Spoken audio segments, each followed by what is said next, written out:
We're here for Dune. This will be a Yes. spoiler-heavy fucking episode, so it's a new movie. We usually don't really hammer this as hard as we are now. Watch the movie. Watch it in theaters. I know it's on HBO Max, but it's definitely one that you're gonna be like, "Ooh, baby, I should have watched that on the theater." So do it. Do yourself a Yes. favor. Stop listening to this. Come back after. We'd love to talk to you about it. Okay. Bye bye. Bye bye. And hello to the people who stayed. We're talking Dune. Um, Let's go. What a lovely day! Andy, there's a whole world out there. Jump in. Can you dig it? yeah. You must always pay strict attention. I was just completely enamored by it the entire time. Dude, he did not have to go that hard. I know, man. Isn't it wild? The Jared Cast. So it begins. Hello. How's it going? Welcome back. We're the Jared Cast. I'm Jared. Surprise, surprise. With me, as per always, the man, Jared. How you doing? I'm doing good. I'm not a myth or a legend yet, but No, but you're on your way. yeah. I'm excited to talk about Dune, man. I don't know if you heard, but did you hear that Anderson .Paak liked the movie so much he wrote a tribute song? No, but I love that. Yeah, That's fucking awesome. It goes like this. What you doing? Where you at? Oh, you got plans? Okay, so we're going to end this episode here. Thank you for listening. Follow us on Instagram at the Jared.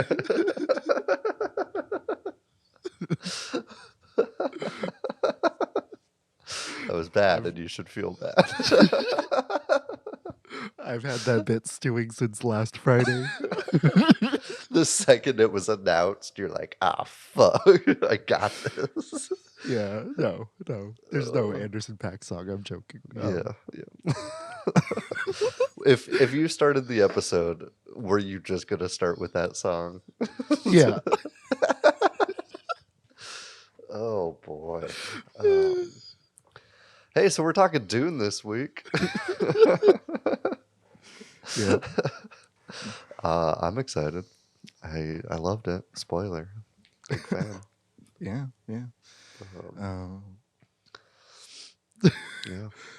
This is our... I feel like I lost all train of thought. No, it's okay. After that one. I'm sorry. No, you're it's, good. It's our first super contemporary review, like our first review Yeah. of a really new movie. But I still feel ready. Yeah, same. My loins are girded, and I'm ready to rock. If you are unaware, a movie came out this week. Probably the most anticipated film of the year, if I had to put one of them out there. And it's Dune, the notoriously unadaptable novel by Frank Herbert, turned movie by Denis Villeneuve. God damn it. And we're hyped on it, and so we're gonna fucking talk about it. But before we do that, we got a fun little top 5.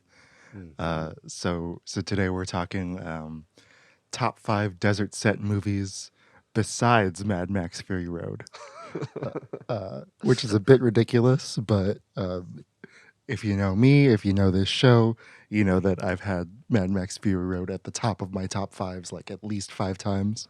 Yeah, it's probably the most the most topped 5 movie by a while.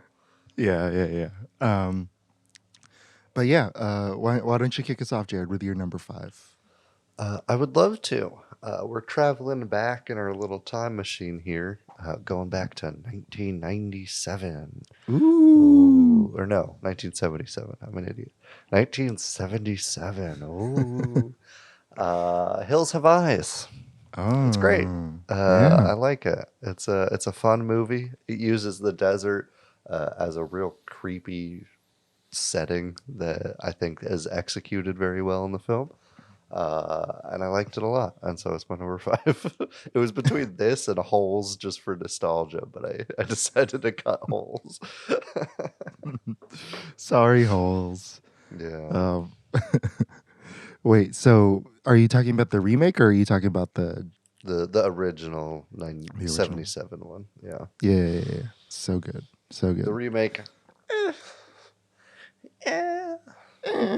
Um, more violent though, which I like. That is true. Shout out for that.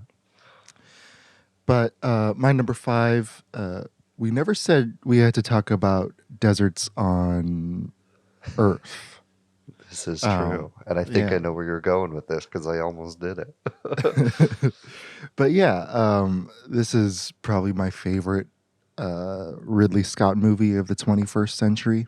I think it's I think it's got everything you love about him. His use of space is, or not outer space necessarily, although outer space is big in the movie.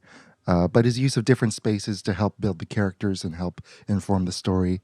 It's got great characters that you can latch onto, not just the protagonist, but an also killer protagonist who's trying to survive in the Martian desert in the film The Martian. The hilarious Golden Globe award-winning comedy. Still batshit crazy that exists. So stupid. But I still love the movie. It didn't that ridiculous little stunt didn't hurt anything. So yeah, I think it's a great Matt Damon performance. It's a great triumph of the human spirit type thing. Yeah, which is a heavy theme in Dune too. I feel like all my picks are kind of loosely based around also themes of Dune for some reason. But The Martian's a great pick. The only in a rare twist that never happens for me as a fanboy, I think Donald Glover's part might be my least favorite part of that movie. The ex machina that he just provides. Yeah. And even that is like, it's literally just the plot of Apollo 13. Like, Yeah. I'm gonna swing it around the moon or swing it around. Shot. Yeah. Yeah. It's a great movie though. Yeah, Good for pick. sure. For my number 4, I tried to steer away from westerns because I'm just a glutton for punishment like that. But this one kind of fits in that category, so I still didn't stay true to it. But I saw a lot of connections to Dune with it too, like capitalism taking over your land as a rightful resident, and so you got to turn to violence and crime to fight back. And I'm talking Hell or High Water, the neo western fucking classic. I love this movie a lot. Fantastic performances across the board, all the way down to the rattlesnake waitress. Everything about this movie is either funny, gripping, heart wrenching, or action packed. Not a wasted scene, and it's a damn good film.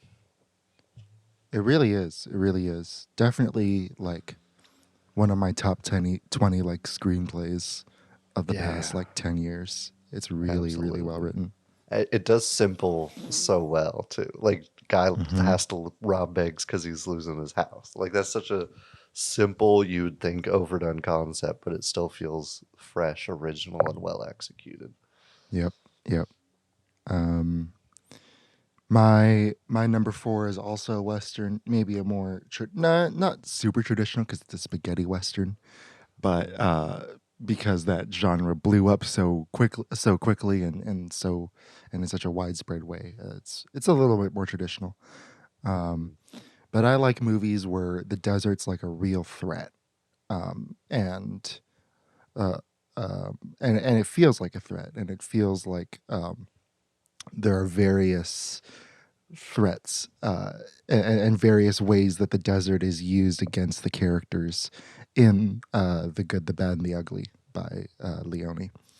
I really love this movie. There are like a lot of different types of desert landscapes that they use really well. The battle sequence is great, and then the last one in the graveyard is also amazing.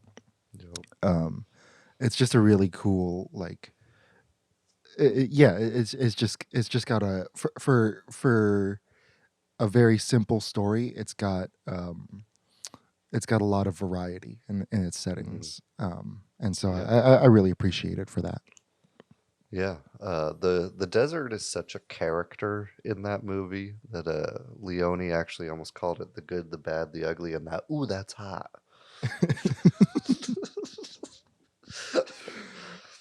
Mamma His mia, producer that's a made hot. it. that's a spicy meatball of a. Ooh, that's racist. Number 3.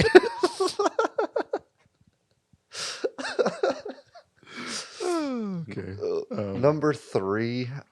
This is probably my favorite movie on my list, despite it coming at number 3, because I don't think it hits the desert as hard as it could have. But it does have a big theme of Dune as well. It takes place in the desert. This could straight up be like an adaptation of like a Dune prequel on Arrakis. And I'm talking There Will Be Blood. Ooh. Yeah, great fucking movie. I So don't have good. much to say that hasn't already been said. I'm sure we'll do an episode on it. I'm sure we'll do an episode on Hell or High Water too.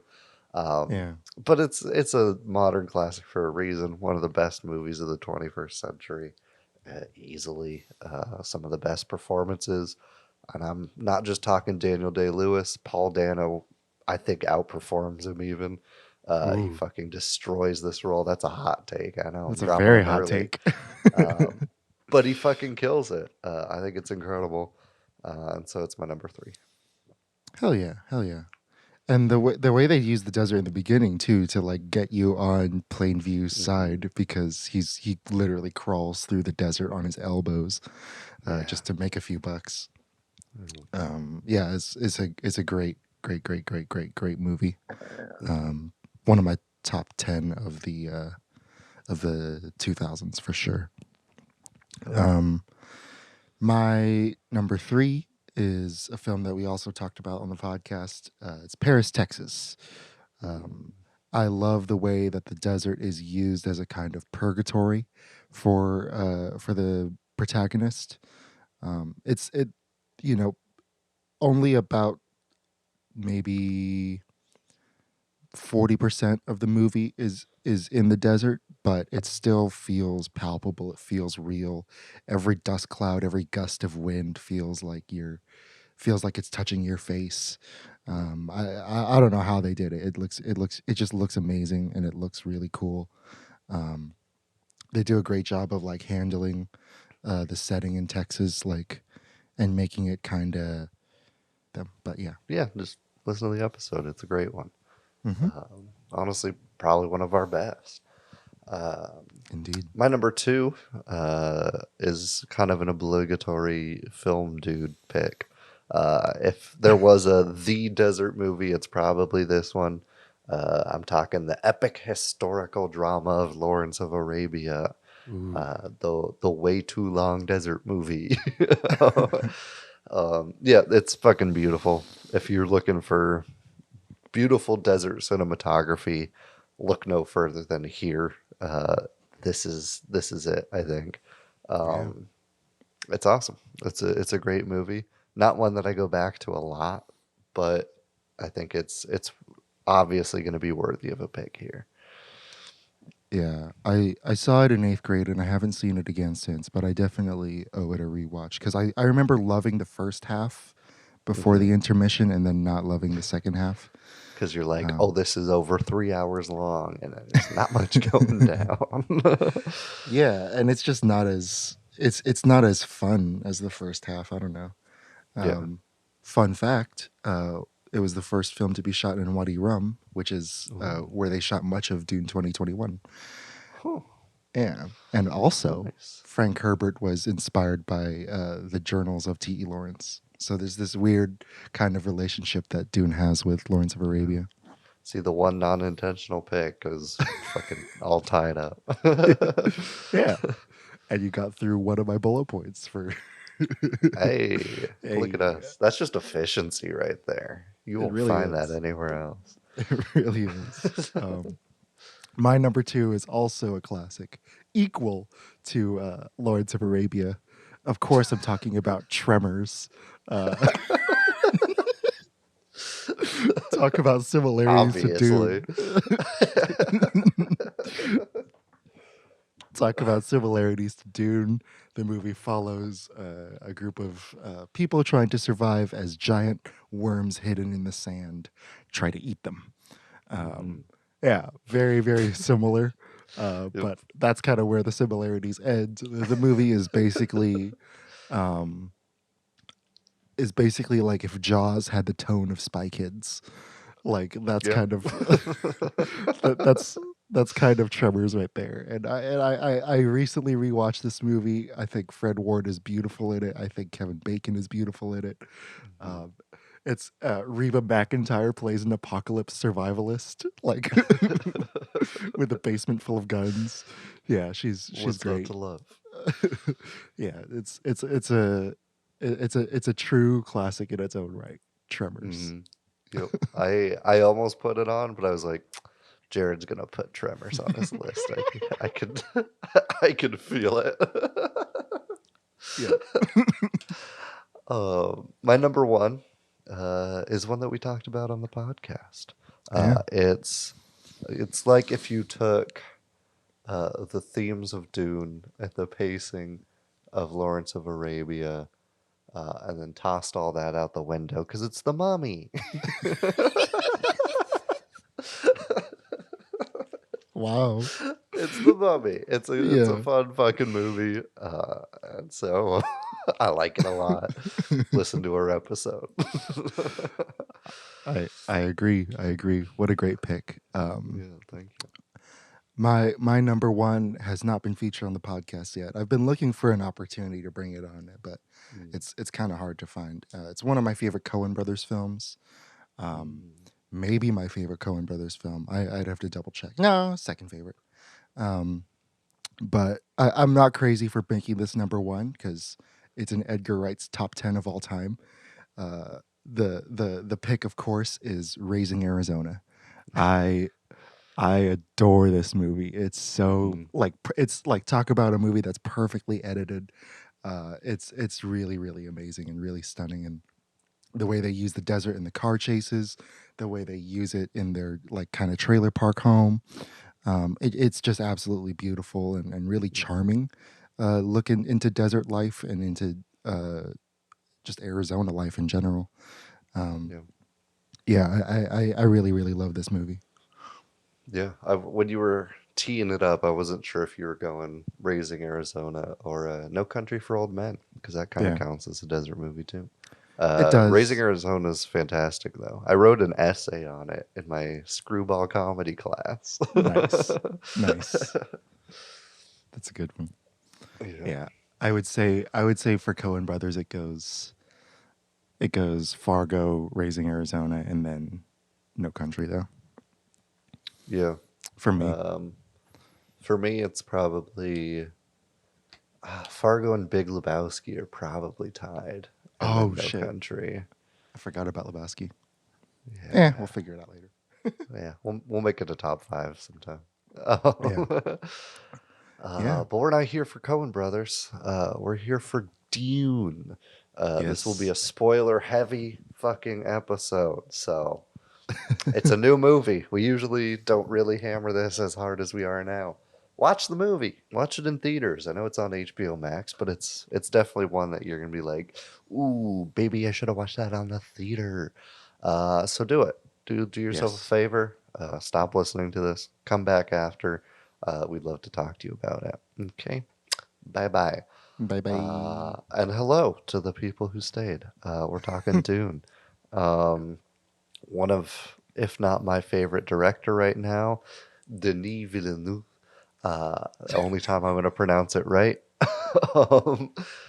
Starring a fucking killer cast. You got Timothy Chalamet, Zendaya, Rebecca Ferguson, Jason Momoa, Oscar Isaac, Stellan Skarsgård, Javier Bardem in Secret, Dave Bautista, Josh Brolin.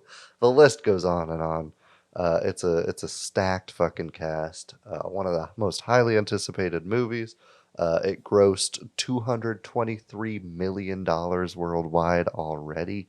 Uh, and that's insane. That's a great fucking opening.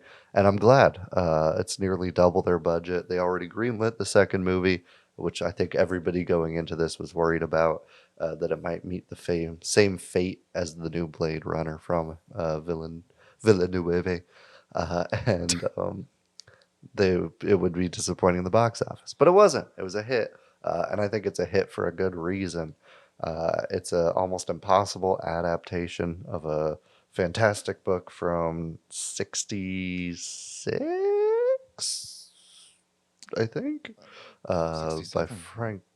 Yeah, 67. That sounds more right. By Frank Herbert, a classic, a sci-fi dystopian classic. And he absolutely killed it. I think he hammered in every theme I needed him to. Every performance was stellar. Stellar Skarsgård. It was the music from Hans Zimmer was fucking flawless. The production design is incredible. And it feels like they're really building a new world from scratch. Well, not from scratch, but from the source material that we haven't seen before, but that we needed, that is filling a gap in the waning series of Star Wars. And I think that this is going to be huge. I think it felt like I was watching A New Hope on the big screen when it came out, honestly. Like it felt like the beginning of something beautiful. I'm giving it a 9.2 out of 10. Some real high praise for Dune, and I'm excited to get into it. Yes, I agree. I really, really love this movie. So as far as my tentative favorites of the year, I have it above The Green Knight, but below Suicide Squad. We'll see how that tracks as I rewatch all of these top fivers. But yeah, I really enjoyed it. I agree with Jared. I think it's absolutely necessary to watch it on the big screen. If you can get to an IMAX screening, please do that.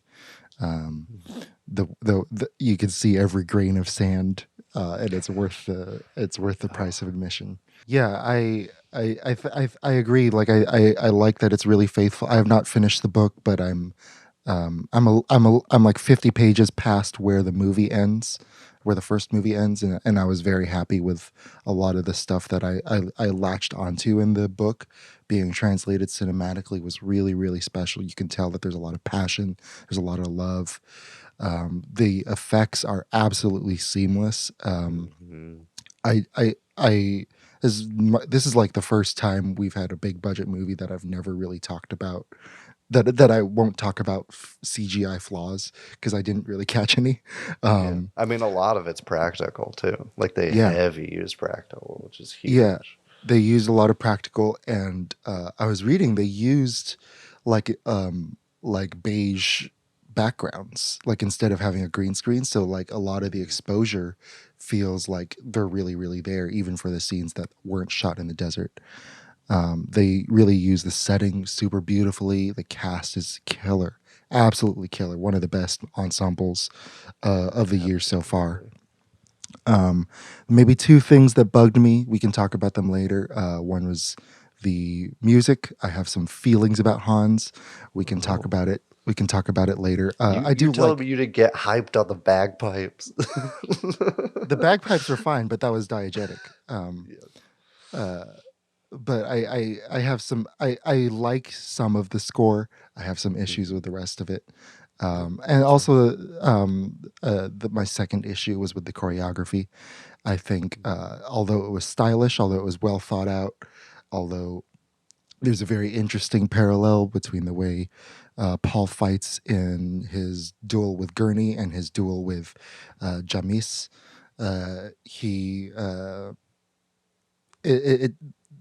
Because I don't think it's because of it's PG-13. I think it's because of the way they stage the choreography. There's not a lot of impact in the hits. And so you don't see a lot of the pain that the characters feel. And for a movie that's about violence and that's about killing and that's about war, you should probably at least show their faces in pain or something. Like let the stunt performers sell it. Other than that, I think it's a gorgeous film. It's a beautiful film. It's a great story that makes me so excited for the future of cinema and and that got me reading again, which is crazy. Like the trailer for this movie got me reading books again, and I really I'm thankful to Villeneuve for putting this thing together. 9.1. Yeah, hell yeah. It's a fantastic movie. Would you like to start with some themes, or you want to start with some flaws, or you want to go, or you want to take this? Let's knock out the flaws because Okay. I don't want to talk bad about it too long because I do Yeah. love the movie a lot. Yeah. I'm kind of with you on the choreography being a little but for different reasons. One of my favorite parts about the book is like the mental side of like trying to read your opponent in a knife fight, because that's all it's about. And I think it was missing a little bit of that nuance, like how people will fight differently without a shield or with a shield. And I think this comes down a lot to the first training Paul has with Gurney, because in the book that training is all about like, watch my hand, I'm gonna like switch hands with the knife, I'm gonna like come at you and try to like disarm your shield this way. And Paul is very aware of every like minute like feint, and I kind of wanted that strategy to show in the fights. The fights are very flashy and they're fun to watch, but I needed a little more like how good are these fighters? Like I see that Jason Momoa was kicking ass like Jason Momoa always do, but Right. like what is he like? What's giving him that step up besides being a large man? You know, and I didn't quite get that out of it either. I agree. Yeah. Yeah, and like when you like I think that's something that could have easily been fixed. Like you could, Hmm. show Josh Brolin's foot like moving into a different stance and cutting to a close up of Timothy, and Yeah, that would have totally worked. all Or you need is a reverse shot every once in a while, and you're pretty good. yeah, yeah. Or like they don't have to do this, but uh because Paul can see different futures, you could show like not exactly like the way Sherlock Holmes did it with Robert Downey Jr., but something a little similar, like, oh, if I Yeah. do this, this is the consequence, and if I do this, this is the consequence. Stuff like Mhm. that, I think would have been extra faithful to what you're describing. Yeah, absolutely. Yeah. And then most of my flaws with the movie did come out of things that I wanted to see from the book but didn't get. Um, like a lot of the political nuance. I thought going in, I thought when I saw part one flash up, I thought, okay, they're gonna end it when the Duke is like murdered, and like that'll be the first chunk. They went a little past that, and I think it sacrificed some of the nuance of it. They pack a lot into the 2 hour, like 40 something runtime, which is good, and they do a great job with what they get in there. But I miss a little bit of the subtleties, like them trying to find out who the spy is for longer. There's no real Yeah. build up to Doctor Yue being the traitor, because we don't like we just see him like checking in on Paul twice, and that's the only connection we get. We don't really feel how trusted that man is in regards to their family. The only hint of what that we get is actually when they're on Arrakis and Leto is like doing their still suits. The second she tries to touch the Duke, she's got like 5 spears on her, and so you're like, okay, they're protective of like who gets into their shield, but you don't see like the connection, and you're not surprised when it's Yue because you don't even know who this guy is at this point in the movie. And so I would want like a little more of that build up, like trying to figure out who the little rat fuck is in the movie, you know? Yeah, and for a long time they actually suspect Jessica, which is Yeah, which is a interesting. big big thing. Um, going further, but yeah, they suspect Jessica. They suspect that there isn't even a traitor because they think, oh, this was all just a Harkonnen plot to get us to turn on each other, and so there like goes several layers deep. You could have just included the dinner scene, which I think is a fantastic scene in the book that I was like most excited to see, because the whole thing is Jessica trying to read every single person in the room to see who's gonna like betray them, and it's Yeah. fantastic, and I fucking loved it, and I really wanted it in there. And so I think if you add a little bit of those scenes, you're golden, and you kind of get like the political thriller nature of this, like you'd see in like a Game of Thrones type shit. Yeah. I didn't read that scene until after I watched the movie, but I was like, I remember being really engaged when I read it, and I was like, oh shit, why wasn't this Yeah. here? This is Right? cool. Like him pouring the water out and forcing the people of Arrakis to like commit the worst possible crime just as like a power move. So crazy. I love it. Yeah. Also, no mention of Chom at all. Barely anything No. of the guild, Yeah. who are big players. I think in part two. Hmm. Yeah. Yeah. I agree. I agree. It didn't bug me as much because I think you were further in the you were way further in the book than I was when I got into it. I think when I went into the movie, I knew about UA, but that like, and I think story wise, I was right before the Harkonnen invasion. So yeah, but the it's interesting the way the book's written because they spoil the first 200 pages in the first 25 pages. Yeah. But I love it. It works so well for that story, Mhm. because it makes the Duke's love for his son that much more powerful, I think. Yeah. But yeah, my other feelings were about the music. I think I'll talk a little bit about Hans Zimmer. I grew up loving this guy and loving a lot of his scores. Gladiator and The Lion King are still praised to this day.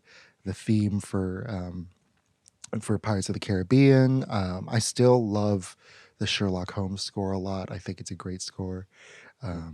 But I think since he kind of took off with Inception, I feel like he's been half-assing one out of every 10 movies, Yeah. or I think that's half-assing fair. 9 out of 10 movies, and really only committing to one. And it's been kind of a bummer to watch and listen to. And I didn't really like. I've been kind of riding the Zimmer hype train for years and not really paying attention to it. But there was something that I felt about it that was like I couldn't really like latch onto what it was. And then I watched Tenet, which is not scored by Hans Zimmer, but he was replaced at the last minute by not Gunnar, Ludwig Göransson, and he basically does a Hans Zimmer impression with that score, but Hmm. it just made me realize how replaceable Hans Zimmer is, and Yeah. how much the bois are not really that unique and not really that innovative. Hmm. And I do feel some of that in Dune. I do think that the Dune score, because of Hans Zimmer's passion for it and because of how closely he worked with Villeneuve, I think it's an improvement over like the last three ones that he did. Yeah, and so the I think there are three great tracks on here, and the rest are kind of meh. I love the Gom Jabbar score. I love Hmm. the Premonition score inside of the tent. I think Dreams of Arrakis, the first track, is a really great one, and I also like the last like 60 seconds of the Benny Gesserit introduction when you kind of it's a very quiet track for 3 minutes, and then Hmm. at like 3:20 they like it's just a ton of female voices just yelling, and it's Yeah. really great. Um, but I don't know. How did you feel about the score? Because Yeah. I know I'm a I little more picky. I liked it. I thought it was acceptable. I think because I'm used to boring scores, And so like this having half the track stand out was like enough for me. Yeah. You stole pretty much every track that like stood out the most to me, with the exception of the Harkin in battle when they reused the bagpipes. I got fucking Oh hyped yeah. on that shit. The return of the bagpipes in that was some top notch shit for me as well, and it added to my excitement to see that come to life on the big screen. I am with you though. I think he does have a tendency to phone it in a lot, and kind of just ride off of his name. But I think he did a good job with this one. I don't think this was one of his weaker scores. Um, sure, a lot of it didn't quite stand out to me, but I wasn't like off put by it either. So I think the highs kind of bumped it up enough for me. Yeah, I agree. And I think the only moment where I was really like actually put off was when was the Duke's death, because you hear a scream right when it happens, Yeah, that and I'm was like, weird. it just completely overpowers the scene, and Yeah. it felt more like Honestly, no like an music in ego that thing. scene would have been. I would have just loved that straight silence. Yeah, Let the impact show. you can hear Piter's death when he's choking. Like, Yeah. I would have loved that. Yeah.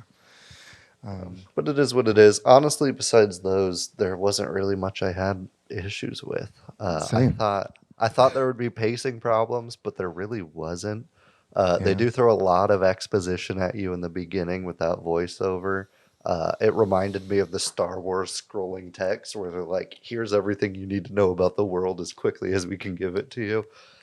But I didn't mind it. I think it was a good way to introduce such an expansive universe. There's 19 books in this series if you count like the ones on the sandworms and the Bene Gesserit and all those little spin-offs. So it's a really fleshed out world. So I think you have to kind of rush through that to give people some foundation. So I didn't mind the pacing. I have heard issues of it.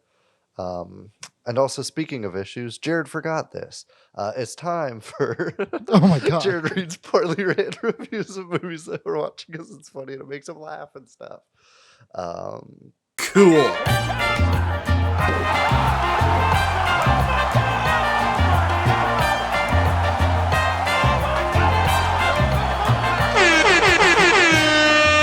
Bad reviews. A little late. I was just so excited to talk Dune that it that it slipped my mind. 37 minutes in. Yeah, this one comes from Quinn Chow, which sounded familiar, and his grammar or her grammar sounded familiar. And so I straight went through their reviews trying to find out if I had read one of their reviews before.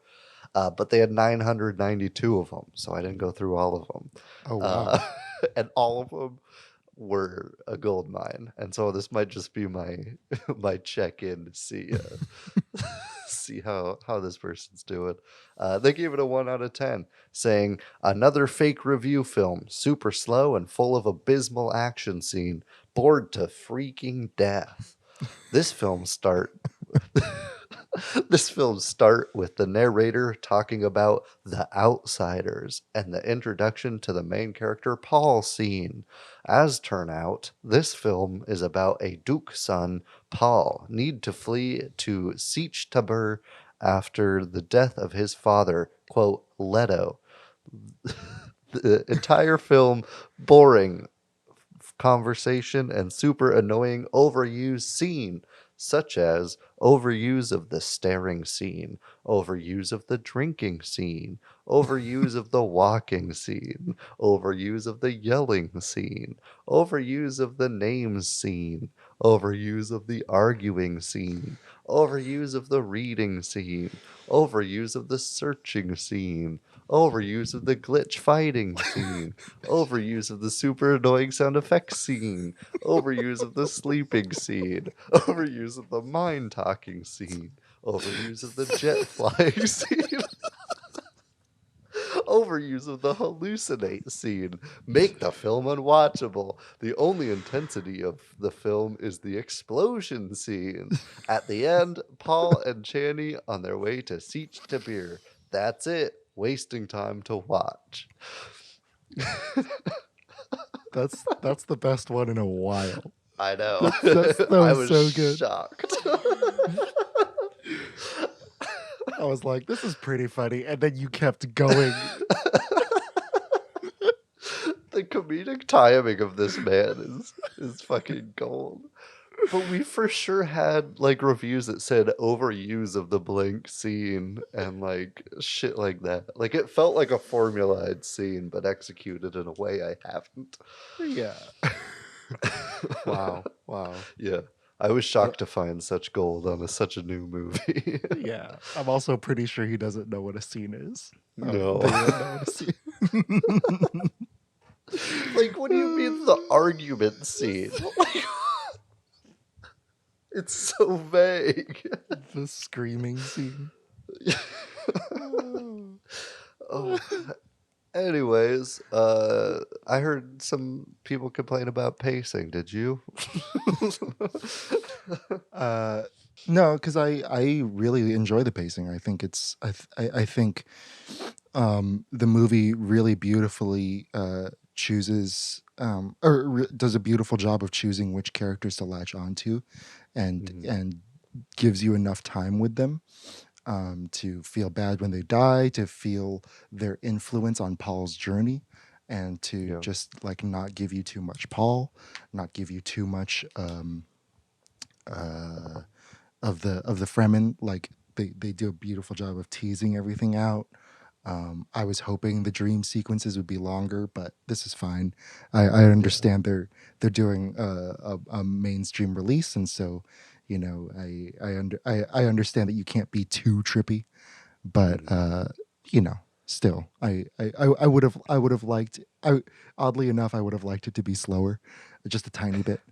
But same.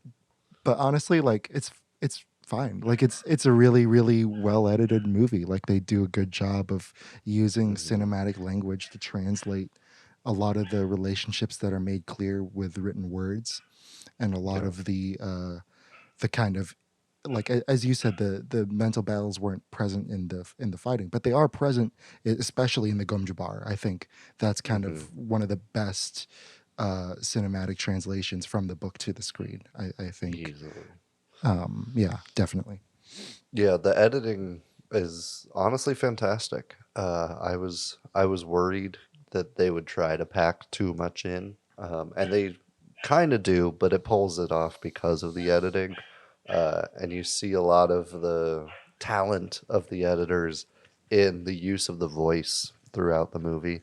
And behind the scenes, Villeneuve wanted it to it feel like narcoleptic, like you just like go into a coma for a second and you wake up and you're like you've done the action. And I think they absolutely nailed it. I was worried on how they would make that look because it's such a weird thing. But I loved it. I think the lighting cues in it were fantastic. But the quick cut to make it like you just black out for a second and Paul's on his knees in front of the Reverend Mother. Like it's just perfect. And I think if you get something difficult like that right, you're pretty much okay for the whole film. Yeah, for the longest time, like my favorite like cinematic psychic like thing was when Professor X would freeze people in the X-Men movies, and especially in Logan, the way that's used. But like, it's kind of like a shockwave. But I think this is like this is I think equally as great because it feels original. It feels like it feels like a natural part of this movie, even though it's a very, very like small group of people. Well, no, the technique itself is a very like it's a very like in your face technique, but it still fits into the movie beautifully. Like you still believe in it. Yeah, and it disorients you the same way it disorients the character it's on. And so I think because of that, you're like, oh fuck, did I hand that glass to Paul over here? Yeah. Yeah. But yeah, we could do setting next. We could do themes next. I don't know. Let's do whatever setting. you want. I'm hyped to talk about the setting because I think it's a beautiful film. It feels ancient. I think it feels lived in everywhere but like the desert.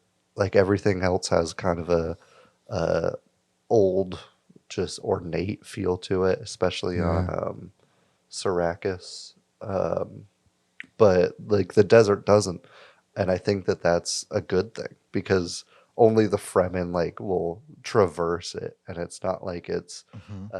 you're not like living in every dune. There's not like a city, like it is just abandoned, and that's the sandworm territory. So like I Yeah. like that it's you don't know what's underneath the sand. Sometimes it's a worm, sometimes it's the Fremen. All you see is the environment, and you have to take it as it is. And I like that a lot. I think it was well executed. The production design in this was one of my favorite things of the movie, down to what the Gom looks like. Like just the design of that needle has so much detail on it. Um, it's just a beautiful looking film, honestly. I agree. It's my favorite design department of the year. If I could, so far, if I Yeah. could talk about that. Um, I agree. It's a great use of the setting. I think it was great that you brought up Lawrence of Arabia earlier, because I had a little bit in my notes.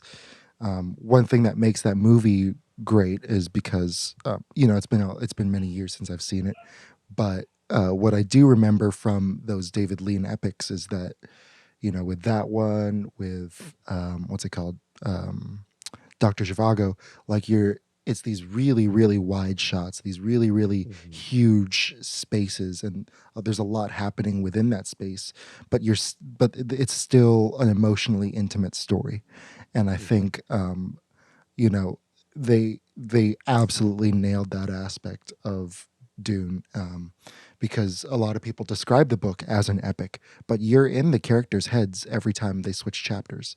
It kind of does the Game of Thrones thing where like every chapter you're really really focused on Jessica, and then maybe the next chapter you're really focused on Yue, and so I think this movie does that beautifully. The Mhm. close-ups are all in like really nice like telephoto, and they kind of let the actors do it, like they're not afraid to hold on the actors and kind of just let them do what they do best. And there's y- one thing that we highlighted about Villeneuve in Sandi's and in our review for and in the times that we've mentioned Blade Runner 2049, one thing that we've highlighted about him is his incredible visual versatility. I think his willingness to not stick to use whatever camera and whatever lens at his disposal and whatever technique he has at his disposal. I think that allows us to see the amazing world from various point of views, and because of that, the setting feels more real. Right, we see the world from the Harkonnens' Mhm. eyes, and how they perceive Arrakis, and we see the world from Paul's eyes and his kind of sense of wonderment and excitement, but also Yeah. mystery and terror.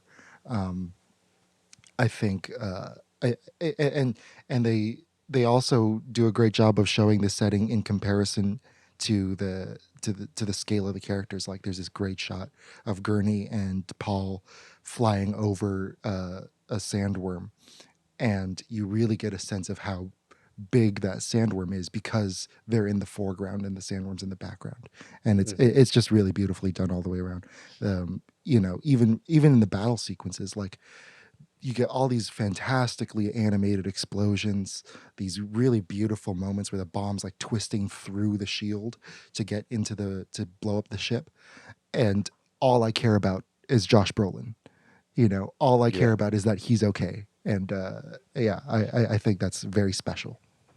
Yeah, absolutely. The scale of everything, even down to like some of the carrier ships that are just towering Yeah. above people. Like you just feel this huge, larger than life world.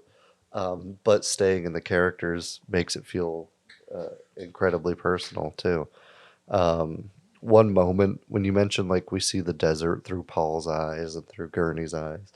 One moment that highlighted that for me a lot was Paul's like first step into the sand. Like it's just a close up of his foot, and it's just so impactful, and you feel like So good. a connection. You're like, oh, like this is part of his like fated journey, and that moment is like the beginning of something crazy, and you feel the weight of it. And I think it's done incredibly. It's super well executed, just highlighting small details like that, but also huge ones like a sandworm that's fucking staring down Jessica and Paul, or like every single scene just feels true to the environment that they've created for us. Yeah, I agree. Yeah. Which I think is a decent transition from Paul's stepping in there. I think it's a good transition to the fate and free will aspect of the film, if you want to get into that. I think it's climaxed at that tent scene where Paul kind of has a breakdown where he's like, "You've just set out this life for me. I have no power over what I do. Like, you turned me into this monster." Um, and I think it was well executed. It feels a lot heavier in the book, but I think that's just because the book has more time to give it to you. Like, of course, it's going to have a little bit more to chew on in that department, but I think that they tackled it well, and I think the tent scene epitomizes that well, and I think you can feel it in Paul slash Timothy's face anytime he like makes a realization that this is kind of out of his control, and he's just along the path of survival to become this Al Gaib. Yeah. I felt it pretty heavily in that scene. That's one of my favorite scenes. But where it hit me the hardest was with Paul prophesying Duncan's death. I Mhm. thought that was really, really interesting. From what I remember, they don't have that in the book. It was something that they added in, and like Paul dreaming about Duncan's adoption into the Fremen society, and then Duncan's sacrifice to save Paul, in or Duncan's death in the absence of Paul, and Paul gets that little bit of relief when he sees Duncan alive again in the landing strip, but then he realizes that he actually was there when Duncan died, and that's that much more devastating for him. I really, really, I, I, I, I appreciate it a lot. I think it's that moment where you realize, like, okay, so he sees possible futures. He doesn't necessarily, but he can't necessarily do anything about them. And you kind of get a sense of the very vague rules of of uh, of Paul's powers. We're still kind of unsure about how far he can take it in the story, but yeah, I really appreciate what you said about his struggle with fate and free will. I mean, that's the character's journey is not just a journey of survival; it's a journey trying to figure out the truth. And I really I think that's something that's super relatable about Paul. In a movie where Paul starts off not being that interesting and then gets way more interesting with each scene that goes by.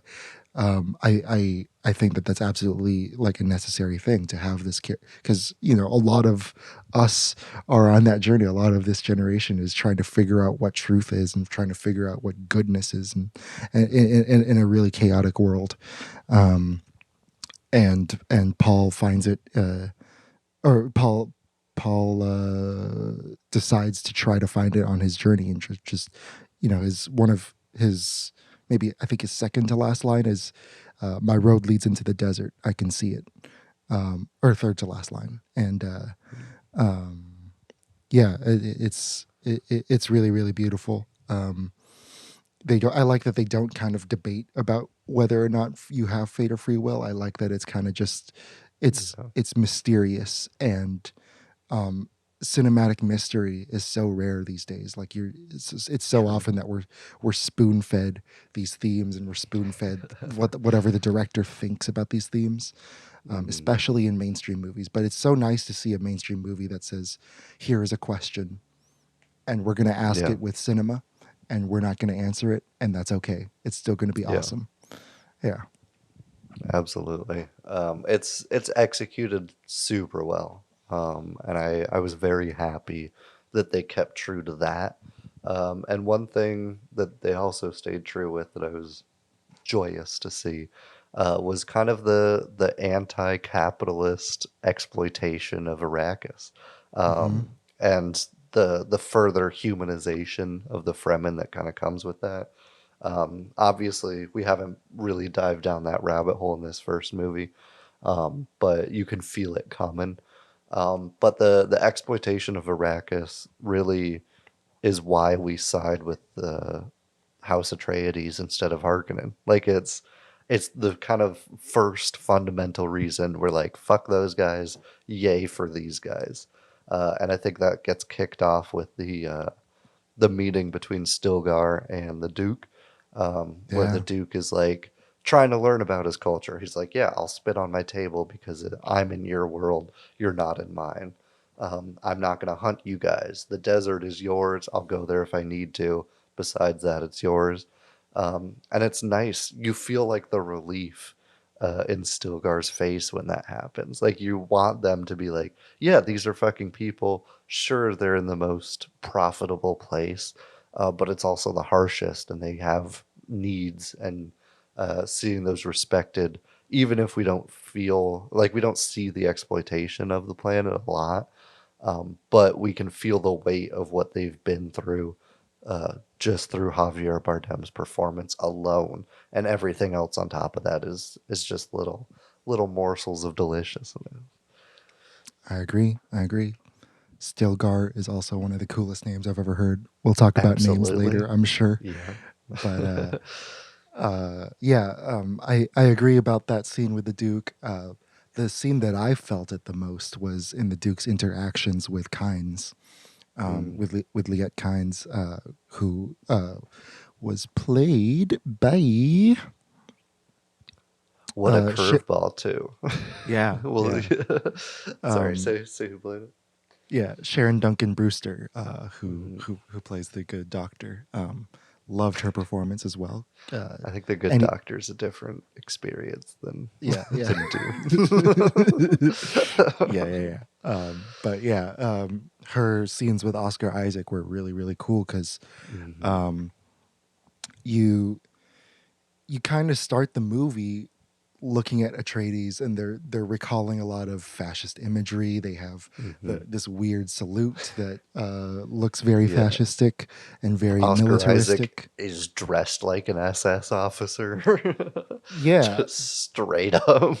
and in his duel with in the training duel between Gurney and Paul, he says, "Think of the wealth."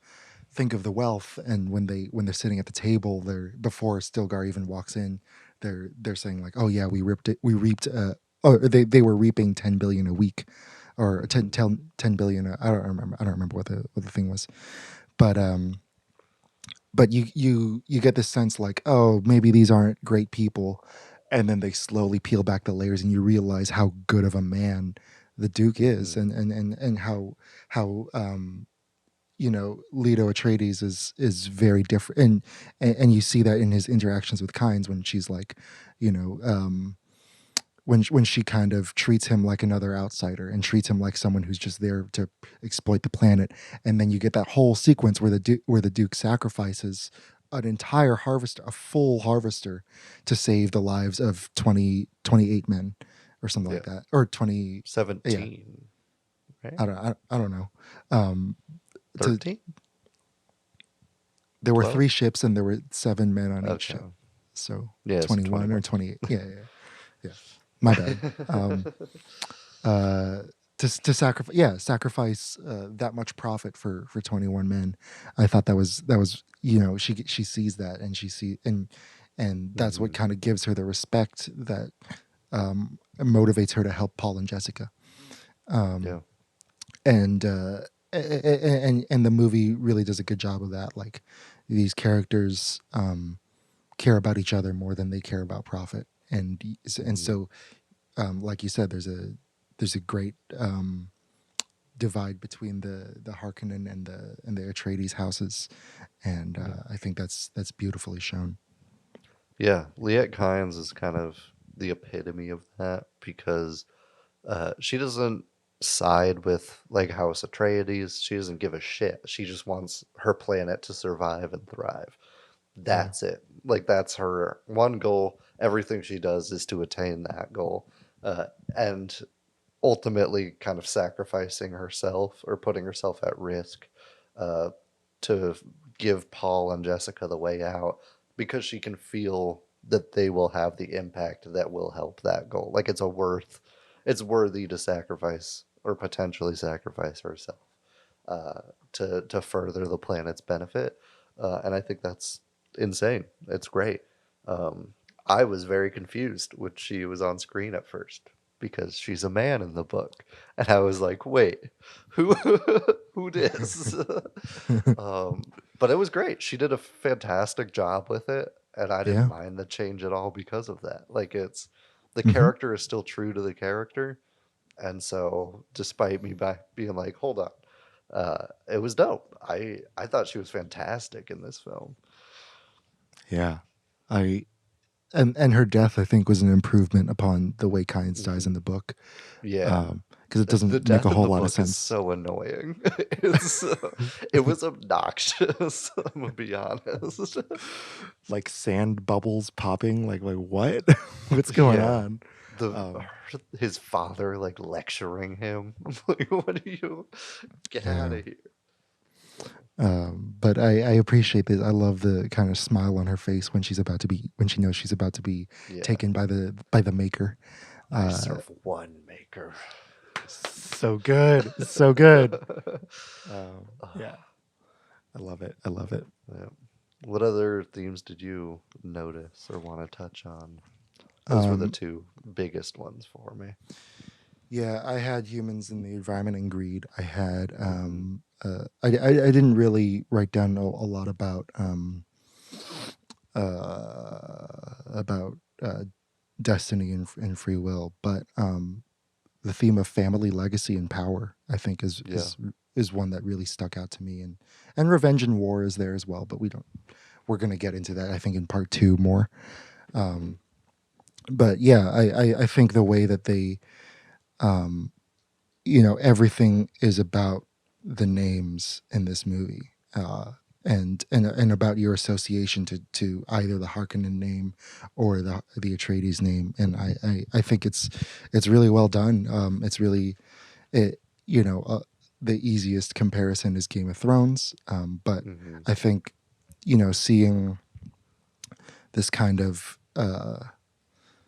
this really stark contrast between the two families, and then you also seeing the just the amount of love and affection that all these characters have for each other in House Atreides, I think is really, really powerful.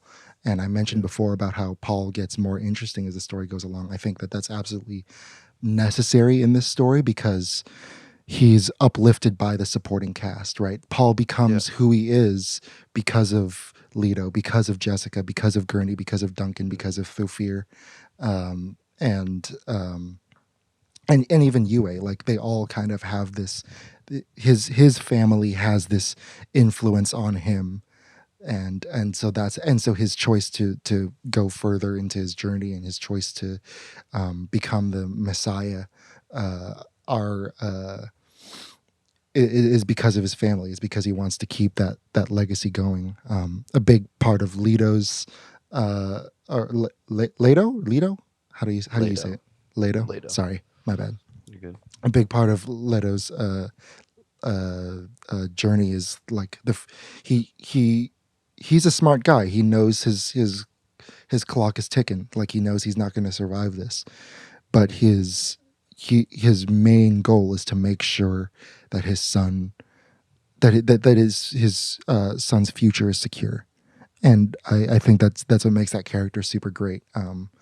And so seeing the supporting cast be really active, and then the protagonist be really passive, and then seeing that switch as they all kind of get eliminated is really, really amazing and really cool, I thought. Yeah, that dynamic is fantastic and refreshing because we do join Paul. He's excuse me. He's 15 and he's just starting his like Bene Gesserit training, which men aren't even really supposed to get. So it's just like a weird secretive thing. And so he's not gonna be like the very best, like no one ever was. He's gonna he's still at the beginning of that journey, and so seeing him like it's a coming of age story in a way. Like he's coming into his own and becoming this destined person that he's supposed to be, or allegedly supposed to be, or is lying to be. And it's dope. It's so fun to watch. You said pretty much everything that I wanted to say about Family. So besides getting into some spoilers for the next one, and so I'll finish with I also love the production design of it. The contrast between like I can't remember the Harkonnen planet's name. I think I actually wrote it down. Maybe I'll actually refer to my notes for the first time in this entire fucking episode. Cgi Prime. And the contrast between that and Caladan.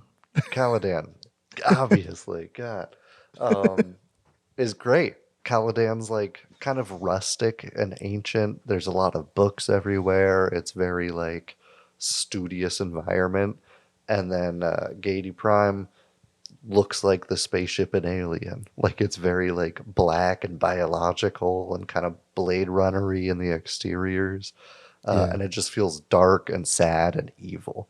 And I love it. It's very foreboding, and you feel like it's like a black hat in a western. Like you know that this is the bad guys because of just the chair they're sitting in, and it's tight as shit, and I love it. Yeah, I agree. Production design is amazing. You feel Villeneuve's passion in it. You know, his sense of space and his sense of designs captures my attention while stoking my imagination at the same time. I'm always wondering what else is the camera not showing me. You know, I really, really love the Harkonnen stuff. Like you said, I think the Baron is one of the coolest looking villains I've seen His in a while. floating is fucking crazy cool. Oh my god, it's amazing. Yeah. Oh, I want you to finish the book because there's a line by the Jessica's future child that's so fucking hilarious about that. But we'll get there. Okay. I'll text you when I get to it. It's so good.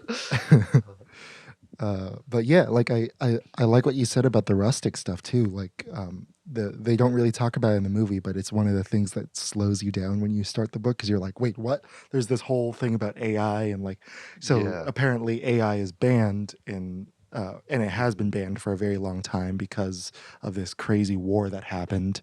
And so a lot of the themes in the movie and a lot of the themes in the book are about the triumph of the human mind and how the human mind can overcome any sort of struggle and any sort of like and solve any mystery, stuff like that. Which is also why they make the blade fighting is so fucking cool. Like it's not just a gun battle, and they're not like picking off Harkonnens or Fremen from like miles away. It's personal. You have to like outwit, outlast, and like outpower your opponent for every single kill. And it's tight as shit. Yeah, I agree. It's really, really cool. The still suits are absolutely gorgeous. They're just covered in dust, and you can see the scratches, and you can see the sand falling out of some of the crevices and stuff like that. It's just really, really good. Especially, Paul and Jessica's still suits are cool, but the Fremen costumes are amazing. Hell yeah. Amazing. especially Stilgar and Chani. They look so good in those suits. Yeah. Also, it like ties into the big theme of like water just is life. Like they refer to your blood as your water. Like everything is just your water. Yeah. And so the impact on Kynes when the knife goes through her, you don't see blood splash out. You see just straight water like splash into the frame, So good. and it's perfect. Like that's Yeah. such classic Dune. Like it's ideal. um, and it's just a fantastic execution all around in that department. Yep. And yeah, I talked a little bit about Baron Harkonnen's costume, so I won't already do that. But yeah, definitely also amazing. Yeah. And the costumes also enhance the performance. Charlotte Rampling is a great actress in the English and the French languages. I absolutely love her, and she's amazing in this movie, and you can barely see her face. Yeah. It's just otherworldly talent on both the design department and the actors. Yeah. Villeneuve was. I watched the behind the scenes, and he was talking about that decision. He's like, originally, I wanted her to like take the veil off after he knelt, or around that time. He's like, but she just looked so intimidating and otherworldly and powerful with it on. So he's like, I just had her keep it. He's like, I have one of the most talented actresses in the world, and I told her not to show her face. And it's perfect. She with what little screen time she has, absolutely powerful performance. Even to the down to the way she holds the Gom Jabbar at his neck, is just absolutely fantastic all around. Yeah. Oh man, I did a quick Google of her. Like she can also act in Italian, so she can act in 3 languages. She's great. Hell yeah. Yeah. Does Reverend Mother come back in the story? In a big way. Yeah. Hell yeah. Okay, I'm excited to see her again. So get hyped for the sequel, folks. Absolutely. I think Cool, they might cool. even split it into 3. Well, I don't know, because they're like halfway through the book. I think they could have done 3 if they did stop this one at the Duke's death. I believe Villeneuve's plan is to do book 2 of Dune and then do Dune Messiah as its own movie. Gotcha. Yeah. So Okay. so he's gonna direct a trilogy, but he doesn't. Hell yeah. I'm so If- hyped. Yeah, and there's no way that they're not gonna do part 3, No. especially if part 1 is this successful. They're gonna make 7 of these fucking movies at least. You could just feel that it's gonna be something that they wear out and overdo eventually, and I'm okay with it. I'm happy. I'm okay with it too. Yeah, there are 6 books by Frank Herbert, and you know, I wouldn't mind watching all of them in the theater or reading all of them either. Absolutely not. Yeah. Favorite characters before favorite scenes? I'm down. I'll kick things off. I kind of spoiled it already. The Bene Gesserit in general were my favorite part of the book. And I think on my first watching of this, I was a little underwhelmed. I was like, oh, you don't really get that they like have their fingers in everything and kind of control every single political action on every single family of every single planet. But upon rewatching, you do kind of catch into it. There's small, subtle lines that you can't really hear, that you're like, oh, they planted like a seed that there will be a profit coming here just so if we're in trouble, we can exploit that and get out of trouble. And like you get like eventually you kind of pick up on those hints, but they're so badass. Just the mental warfare that goes on with them, and even the physical warfare. And so I think Jessica is just a fantastic character, and I loved it. I think Rebecca Ferguson absolutely destroyed this role, and I'm excited to see her further. Yeah. The big scene that I got from the Bene Gesserit's influence was when you can see Leto's confidence kind of crumbling the night before his death, and he's like, will you protect Paul? And she's like, of course. And she's like, I'm not asking his mother, I'm asking the Bene Gesserit. And you're like, Yeah. oh shit, okay. This is interesting. And you Yo. can, they're kind of his last lifeline of assurance that Paul's going to be okay. And yeah, my favorite characters. First of all, I want to. Gurney is not on this list, but I want to say Gurney Halleck and Duncan Idaho are the coolest names I've ever heard in my entire life. Badass. Like Absolutely. those, That and Stilgar, you got the whole the trilogy. yeah, the three coolest names ever. Yo. But yeah, Duncan Idaho is on my list of favorite characters. I Uh-huh. think he's absolutely charming. He's got that great Jason Momoa smile. I didn't know how I would feel about shaved Momoa because it's been a while since we've seen him. Yeah. I think the last time I saw him was maybe Conan, but yeah, I think you get a sense of his reverence for Atreides and his reverence for the Fremen as well. Yeah. He's the And first one to like appreciate Fremen culture, and it's tight. yeah, it's so good. I think the line of like admiration for the Fremen, I think it's different in the book, but I'm happy that it's him who says it in the movie, because it makes sense. I think I shit on the choreography a bit in the film, but I take exception with the Idaho fights. I think they look absolutely beautiful. The way the knife kind of slowly slides through, and you can see the red in the when he's cracking through the shield. I think it's really cool to see, and like a really just great. It's just a great death scene, and also even when he's fighting without a shield, it's really cool. And then my other favorite was Baron Harkonnen. Like I said, is a gorgeous villain, so beautifully ugly, and I was kind of like iffy about it because I had mixed. I remember seeing. I didn't watch the entirety of Dune 1984, but because I stopped as soon as they turned the shields on. I was like, I can't do this. Yeah. And Lynch disavowed it himself, so I don't want to watch a movie that even he hates. But yeah, I really love the way that he's kind of creepy in this movie, and I was sold the minute that his spine started glowing. I was like, yes, this is it. Yeah. This is the way The to scene go. in that weird oil shit is nasty and beautiful. Just him like coming out like a fat fucking crocodile. Just Yeah, like dude, I love it. talking. It's great. It's so good. Yeah.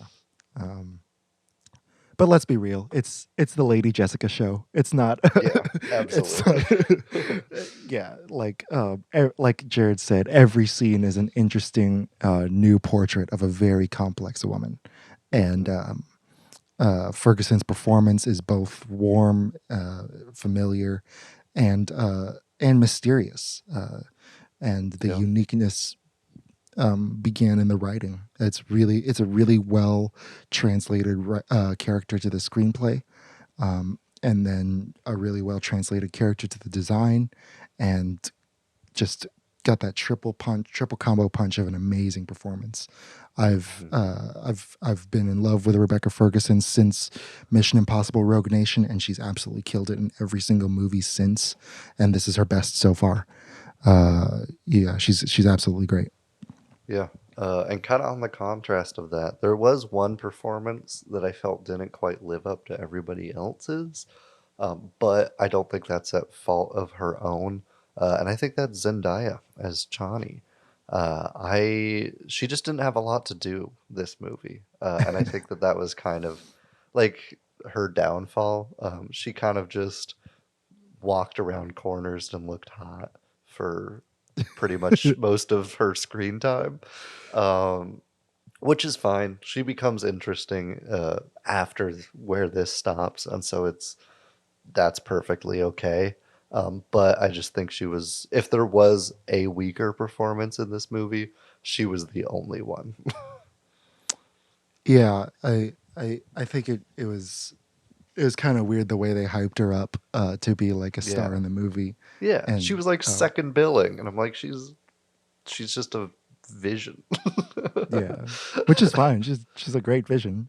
Yeah. Oh, I would watch that vision all goddamn day. Yeah. Like the most relatable thing about Paul is that he travels to another planet to meet Zendaya. Like, I would totally do that. Absolutely. Yeah. Favorite scenes? Favorite scenes? Yeah, sounds good. You want me to go first, or you want to go first? I feel like we're gonna have pretty much the same ones. I'll start it off. This better be one of yours. It's the best scene in the movie, I think. Gom Jabbar. Pretty early. It's just perfect. It introduces you to a lot of the world. The design of the box is intense and intimidating, but simple. The intimidation of it is incredible. You feel Paul's his like faded power and his family's power, but the power that he doesn't quite have because he's knocked the fuck down a peg.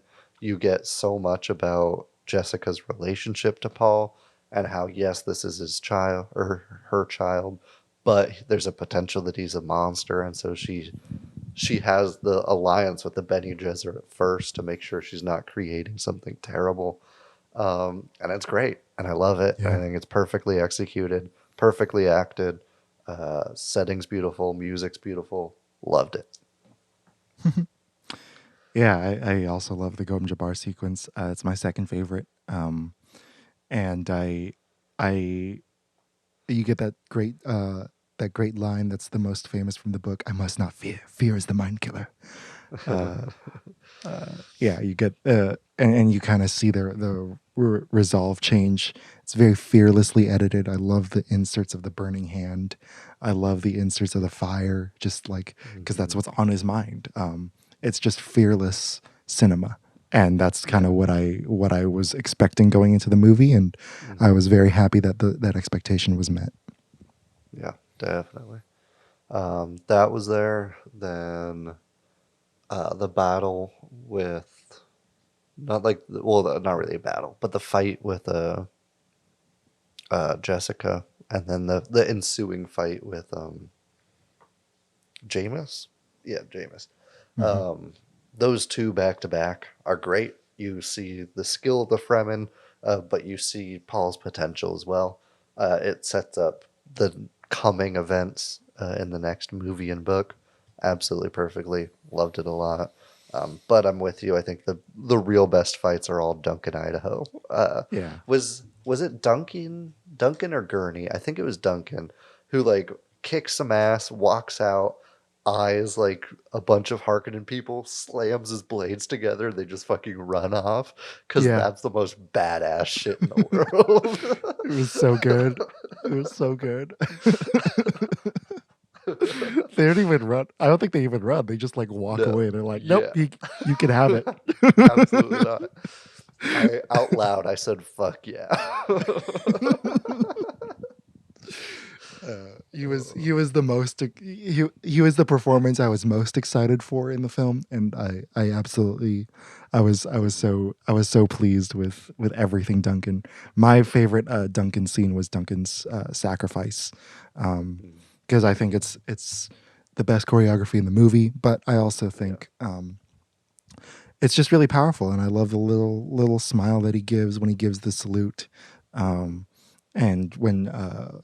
when you see Paul doing it later on, like you understand, like yeah, he's got a little bit of Duncan. Like there's a little bit of Duncan still alive in Paul, and it's really really brilliant. Another one I had was the scene of the harvester.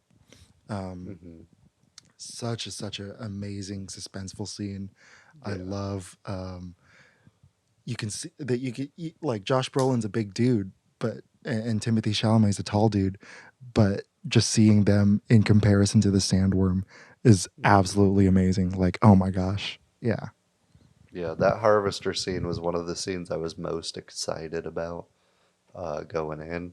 I had to pee so bad coming up. And so I literally was like, fuck, okay. I was trying to time it so I would get back before that scene, and I did perfectly, and I was so happy I did because it's Yeah. a brilliant fucking scene. I loved it a lot. It's intense as hell, and it adds to like the good guy mentality that House Atreides has. Like you see that the Duke cares, like we touched on, and it's brilliantly done. The tent scene was great. We already talked about that a bunch, though.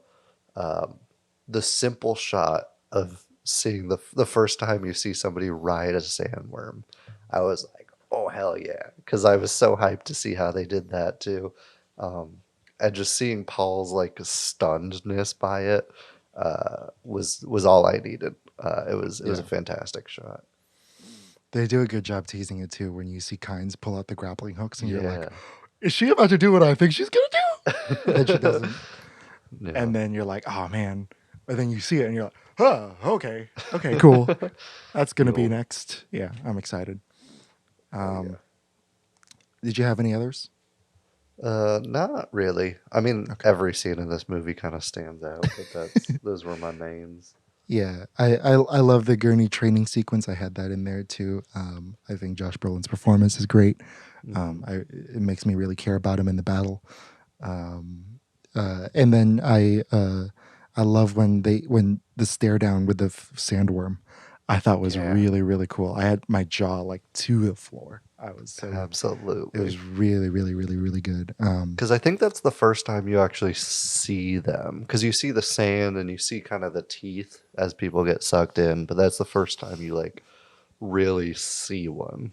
Yeah, it's really, really good. And even though they kind of give it away in the original teaser, like that's the way, just the way that scene plays out is beautifully paced, and so, and you get that really amazing shot of like If it's inside's heart beating.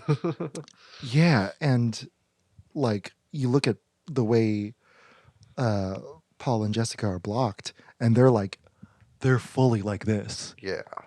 Like they're looking all the way up, and it's really cool. Yeah, and my personal favorite was the vision in the tent. We talked a bit about that and kind of how that factors into the free will, or destiny theme. But I love the various shots in that sequence. I love the shot of him and Chani looking down from the ship. I love the shot of her hand kind of tightening around the blade and it's covered in blood.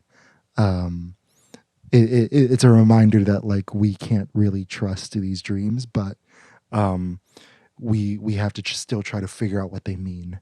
And I love that about Dune. Yeah, it's fantastic.